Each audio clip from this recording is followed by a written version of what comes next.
Lorsque les gouvernements occidentaux ont imposé des sanctions à la suite de l'intervention russe en Ukraine et que les entreprises occidentales se sont retirées en masse du marché russe, beaucoup s'attendaient à ce que l'économie russe s'effondre. Finalement, tout ne s'est pas passé comme prévu. Bonjour à tous, vidéo aujourd'hui où nous allons parler de Russie, d'économie et de diplomatie. Ces derniers mois, Moscou a envoyé ses fonctionnaires à l'étranger afin de renforcer les liens avec les pays non occidentaux. La Russie façonne sa nouvelle approche en matière de politique étrangère, tandis que l'intervention russe en Ukraine et le contexte depuis février 2022 ont eu un effet d'accélérateur sur une tendance géopolitique qui était déjà bien engagée depuis la dernière décennie. Il devient de plus en plus évident que les liens économiques et diplomatiques entre la Russie et l'Occident ne seront pas rétablis de sitôt. La séparation de l'Union européenne à la Russie était de toute façon un objectif géopolitique. Voir ici notre vidéo sur comment la guerre en Ukraine transforme le monde ou encore l'échec de la diplomatie française en Europe. Même si les combats s'arrêtaient en Ukraine et que les sanctions se levaient progressivement, la confiance a été totalement brisée dans le milieu des affaires. La reconstruction de réseaux de transport et de flux de communication fiables est nécessaire, ainsi qu'une protection pour les investisseurs ou encore des systèmes de paiement fiables. Mais nous n'en sommes pas encore là. Mais avant cela, nous sommes dans une période où il est important de protéger sa vie privée, notamment sur Internet, avec des données de navigation qui circulent absolument n'importe où. Et c'est là qu'intervient NordVPN. Un VPN protège votre activité en ligne en chiffrant le flux de données sur Internet et en masquant votre véritable adresse IP. Dès que vous vous connectez à un serveur NordVPN, toutes les données que vous envoyez et recevez ne sont pas visibles pour votre fournisseur Internet, les agences gouvernementales ou d'autres personnes. Cela permet de masquer votre emplacement et de rendre vos actions en ligne difficiles à suivre, et tout cela signifie que votre identité et vos données sont protégées. Un VPN est aussi utile lors de la connexion à des points Wi-Fi publics, que ce soit à la gare, dans un centre commercial ou à l'étranger. Le VPN permet de masquer votre adresse IP, ce qui rend une intrusion plus compliquée et vous fait gagner en discrétion auprès des opérateurs. NordVPN est le meilleur rapport qualité-prix du marché. Un abonnement vous offre une utilisation du VPN sur 6 appareils. Dans mon cas, je l'utilise sur le smartphone, le PC portable et le PC fixe. Le VPN possède aussi des fonctionnalités qui sont nécessaires pour améliorer votre sécurité. Je pense notamment au kill switch automatique qui est très important et qui permet de bloquer votre connexion internet si le VPN ne fonctionne plus. Obtenez un abonnement de 2 ans avec 1 mois gratuit et une réduction en accédant via notre lien disponible en description et en commentaire. Vous êtes de toute façon satisfait ou remboursé durant les 30 premiers jours et je vous souhaite un très bon visionnage. Commençons donc avec une diplomatie tournée vers l'économie. L'argent, c'est le nerf de la guerre. Les chiffres viennent de sortir. En 2022, la Russie a réalisé un excédent commercial de 227 milliards de dollars. C'est un record historique. Si on compare la balance commerciale russe à l'Allemagne, qui est la première économie en Europe occidentale, le constat de cette première année de sanctions économiques est là et bien visible. Le produit intérieur brut de la Russie a diminué de 2,1%, ce qui est mieux que les prévisions. La Banque de Russie a également revu à la hausse ses prévisions pour 2023, les situant entre une baisse et une hausse de -1 à 1%. Alors ces chiffres, ils sont bien beaux pour l'économie russe compte tenu du contexte. Mais la véritable question qu'on peut se poser alors, c'est de savoir si cette résilience perdurera à long terme. La Russie est en train de créer un nouveau modèle de substitution des importations qui prendra des années à fonctionner à 100% et qui se repose sur les pays tiers. Il faudra également du temps pour trouver de nouveaux partenaires commerciaux fiables, mais surtout construire les infrastructures nécessaires pour acheminer le pétrole ou encore le gaz vers de nouveaux marchés, par exemple l'Inde, la Chine ou encore le Maghreb qui ont cette année massivement acheté des hydrocarbures russes, souvent pour les revendre en Europe. En bref, la Russie doit accroître son influence et ses parts de marché dans les pays où elle avait déjà une présence, consolider son assise avec des accords bilatéraux, devancer les Occidentaux qui cherchent à mettre la pression sur ces pays et voir peut-être même une monnaie pour ce type de paiement. Si l'on reprend un par un ces éléments dans l'ordre, nous avons donc l'influence. En effet, on ne le voit pas nécessairement car les yeux sont rivés sur l'Ukraine, mais la Russie déploie son influence notamment en Afrique, mais aussi en Amérique latine ou encore dans l'ensemble de l'Asie, voire même au Moyen-Orient. Vient ensuite la diplomatie. Là encore, des accords bilatéraux ont été signés, que ce soit avec les pays africains, mais aussi au Moyen-Orient ou encore en Asie. La logistique et les infrastructures, nous pouvons citer par exemple le pipeline Power of Siberia pour transiter le pétrole vers l'Asie qui a été achevé récemment. Il y a toujours des projets en Turquie pour acheminer le gaz vers l'Europe. Il y a ces fameux corridors nord-sud passant par l'Iran pour aller jusqu'en Inde, voire le projet d'un pipeline empruntant l'Afghanistan jusqu'au Pakistan. Dans le monde en pleine ébullition, les projets ne manquent pas. Et enfin, le financement, qui ici rime avec une dédollarisation sur le long terme, et l'usage de monnaie locale. Les BRICS sont en train de discuter la mise sur pied d'une monnaie commune pour les échanges. On est en plein dans cette guerre mondiale des devises dont parlait déjà Jim Rickards dans son ouvrage Currency Wars. Ce qu'il faut comprendre, c'est qu'avant février 2022, le commerce russe se concentrait sur un petit groupe de pays, à savoir principalement les pays de l'Union européenne et la Chine. L'Union européenne représentait un tiers des échanges et la région Asie-Pacifique, c'est-à-dire majoritairement la Chine, en représentait près d'un autre tiers. Dans les exportations totales de la Russie, le secteur pétrolier et gazier représente un peu moins de 50% des exportations russes en 2021. On peut penser que ce pourcentage a augmenté en 2022.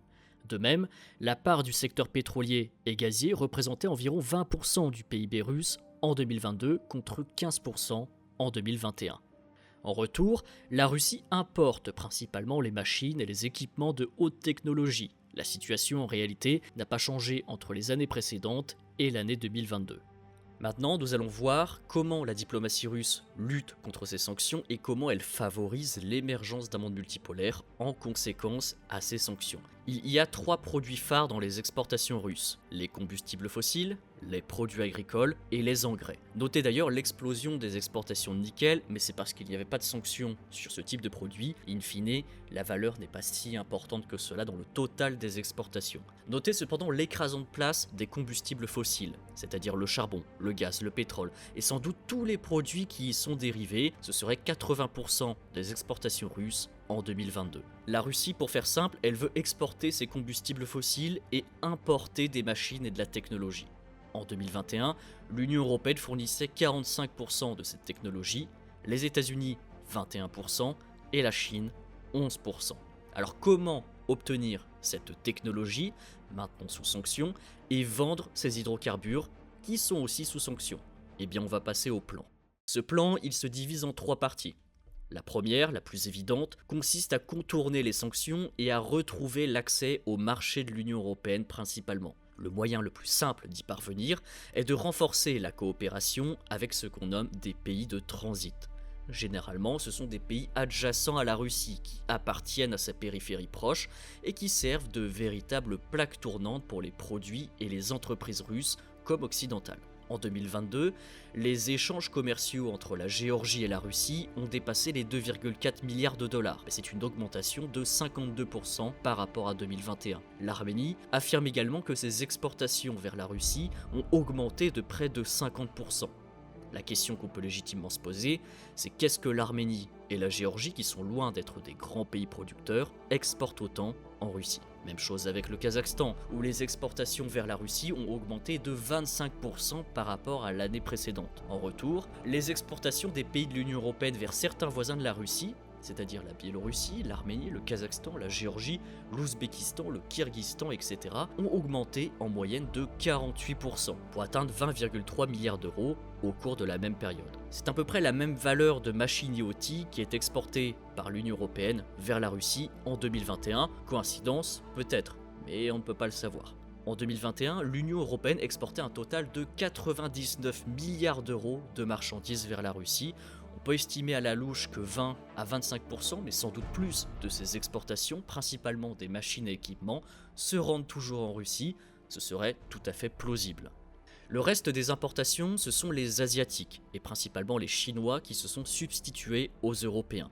Pour les véhicules à moteur ou les équipements électriques par exemple, le pharmaceutique lui aussi n'est théoriquement pas sous sanction mais est également en train de se relocaliser en Russie. La Turquie est une de ses plaques tournantes majeures. Pour vous donner un exemple, en mars 2023, une nouvelle entreprise est apparue dans le registre des sociétés de Turquie, Azu International Limited, qui se décrivait comme fournisseur de matériel informatique. Une semaine plus tard, cette société a commencé à expédier des pièces d'ordinateurs américains en Russie. C'est un exemple, parmi tant d'autres, de comment la Russie contourne les sanctions, mais aussi comment ces sanctions font le bonheur de certains commerçants en dehors de l'Europe, et malgré le fait que l'Union européenne et les États-Unis cherchent à mettre la pression sur ces pays de transit. Maintenant, voyons voir les exportations de la Russie vers l'Union européenne. C'est exactement la même chose. La Russie s'appuie sur des intermédiaires dans le secteur de l'énergie, capables de fournir du gaz, du pétrole et des produits pétroliers russes aux clients traditionnels en Europe. Le plus important dans ce domaine, c'est la Turquie. On en a déjà parlé dans une vidéo. Les projets pour améliorer les infrastructures afin de desservir l'Europe sont toujours sur la table, malgré les récents séismes. Entre janvier et septembre 2022, les échanges commerciaux entre la Russie et la Turquie ont été évalués à 47 milliards de dollars, c'est 2 fois plus qu'au cours des 9 premiers mois de 2021. Autre plaque tournante des exportations russes d'hydrocarbures, c'est l'Afrique du Nord. Elle a également augmenté ses échanges avec la Russie, et en janvier par exemple, le Maroc a importé 2 millions de barils de diesel, c'est 3 fois plus que dans ses habitudes. La Tunisie, l'Égypte, la Libye, l'Algérie ont également augmenté leurs achats sur un modèle similaire. Ce carburant et ces produits pétroliers peuvent être mélangés aux approvisionnements nationaux dans ces pays et ensuite revendus sur les marchés européens. C'est ce que soulignait le Wall Street Journal dans un article qui nous expliquait que la quantité de produits pétroliers importés par les pays nord-africains était trop importante pour leur consommation personnelle et même au niveau de leur production, et qu'il y avait donc anguille sous roche. Sauf à s'ingérer dans la quasi-totalité des pays du monde ou à poursuivre un cercle infini de sanctions, on ne peut pas endiguer ce phénomène. Une deuxième partie de la stratégie russe pour lutter contre les sanctions, elle consiste à augmenter les exportations vers les marchés où la demande d'énergie est élevée. Principalement la Chine et l'Inde, mais aussi la plupart des pays en développement, dont certains, je vous l'ai dit, réexportent ensuite vers l'Union européenne. En décembre, les exportations russes de pétrole vers l'Inde ont augmenté de 25% par rapport au mois précédent. En février, les livraisons toujours de pétrole russe à l'Inde ont atteint un nouveau niveau record. Pour stimuler ces exportations, la Russie lance de nouveaux projets énergétiques dans toute l'Asie afin d'accroître ses ventes vers la Chine et vers l'Inde, tout en desservant les pays où passe ce réseau d'infrastructures. C'est ainsi qu'on peut voir l'émergence de projets d'infrastructures en Chine avec Power of Siberia, mais aussi en Asie centrale qui devient comme la Turquie une plaque tournante des hydrocarbures, principalement à destination de l'Asie, avec des projets en Ouzbékistan et au Kazakhstan qui sont en discussion. Petite parenthèse là encore, le Kazakhstan exporte du pétrole vers l'Allemagne, environ 100 000 tonnes en mars 2023 qui était prévu, en utilisant le pipeline Druzhba, passe par la Russie et l'Ukraine. Personne ne sait si ce pétrole est 100% kazakh, dans tous les cas la Russie reçoit des taxes de transit sur ce transfert et le Kazakhstan est dépendant des infrastructures russes pour exporter son pétrole vers l'Union européenne. Je ferme la parenthèse. En Iran, la Russie a un projet de corridor nord-sud qui comprend les hydrocarbures à destination de l'océan Indien et de l'Inde, mais aussi au Pakistan. Et comble de l'histoire, la Russie se rapproche également de l'Afghanistan, dirigé aujourd'hui par les talibans, et des premiers accords ont été trouvés en septembre sur l'exportation de produits russes. L'Afghanistan étant un point stratégique géographiquement, pour peut-être à l'avenir y greffer qui sait un pipeline ou un gazoduc, mais la région évidemment demeure encore trop instable pour le moment. Il y a une troisième partie à cette stratégie de la diplomatie et de l'économie russe pour lutter contre les sanctions, mais elle est davantage provocative plus qu'économique. Elle consiste à renforcer les liens avec les pays dans lesquels les États-Unis ont un intérêt particulier et où la Russie exerce déjà une petite influence. Il s'agit par exemple de pays en Afrique. Il ne faut pas oublier que le continent est depuis la guerre froide un terrain de rivalité entre les États-Unis et l'Union soviétique, et les tournées politiques de Lavrov comme de Blinken sont toujours attendues sur le continent africain avec impatience. Il y a aussi l'Amérique latine où la présence de la Russie, notamment au Nicaragua, à Cuba ou encore au Venezuela, irrite de plus en plus les États-Unis. Et dans ces cas de figure, la Russie négocie surtout des accords de sécurité pour pouvoir placer quelques militaires ou réaliser des exercices mineurs. Le but est surtout de montrer une présence. Et bien que les liens commerciaux et économiques de la Russie avec l'Amérique latine soient encore relativement limités, les entreprises russes se montrent de plus en plus intéressées à faire des affaires avec ces pays. En janvier par exemple, la Russie a confirmé sa volonté de fournir au Brésil les engrais dont son secteur agricole a besoin. Il y a aussi de nombreux pays de l'Asie-Pacifique où la Russie négocie de nombreux accords pour la construction de réacteurs nucléaires. En Chine, pas seulement, mais aussi en Birmanie, au Sri Lanka, au Vietnam, en Indonésie. Tous ces projets ne se réaliseront peut-être pas, mais la Russie cherche toujours à vendre son expertise, sachant qu'elle est maintenant un leader mondial et reconnu du nucléaire, puisque la France a totalement négligé ce secteur ces dernières années. La plupart de ces pays du monde en développement, appelons-le comme ça, sont restés relativement neutres en refusant d'adhérer au régime de sanctions. C'est sur ces pays que repose la Russie pour son avenir, et c'est avec cette nouvelle stratégie russe que le monde multipolaire est en train petit à petit d'émerger. Alors pour conclure, on peut dire que comme vous le voyez, la Russie adapte sa politique étrangère au contexte des sanctions, qui est sa priorité numéro 1, et c'est pourquoi la diplomatie russe aujourd'hui est véritablement indexée sur cette guerre économique qui est en train de se jouer. Son but est de favoriser l'émergence d'un monde multipolaire, de dédollariser les échanges. Certains pays, comme ses périphéries, la Turquie, la Chine ou l'Inde, permettent déjà à la Russie de contourner ces sanctions. On constate également que la Russie cherche à aller de l'avant et tâte le terrain sur l'ensemble des continents jusqu'en Amérique latine.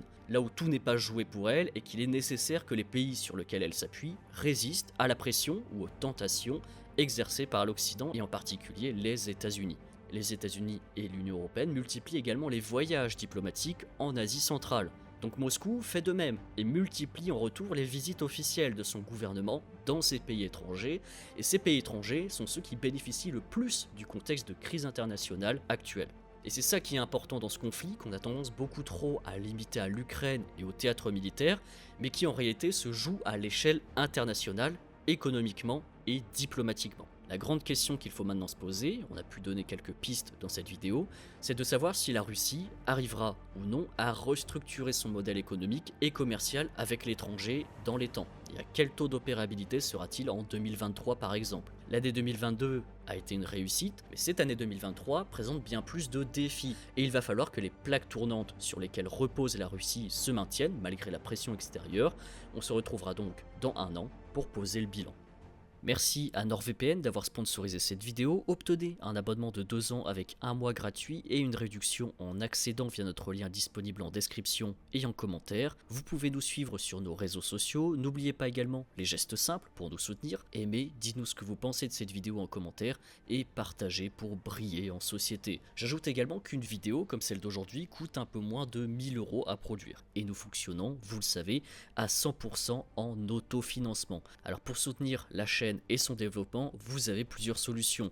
Vous pouvez vous procurer la revue Terra Bellum, le lien est bien sûr en description, ou alors il y a aussi la possibilité de faire un don Tipeee, ou alors de devenir membre sur YouTube et d'accéder ainsi à des emojis spéciaux pour la chaîne. Merci à tous en tout cas pour votre fidélité, nous sommes toujours plus nombreux et c'est un plaisir de partager ces vidéos avec vous. Pour les premiers qui la regarderont, je vous souhaite un très bon week-end et je vous dis à la prochaine.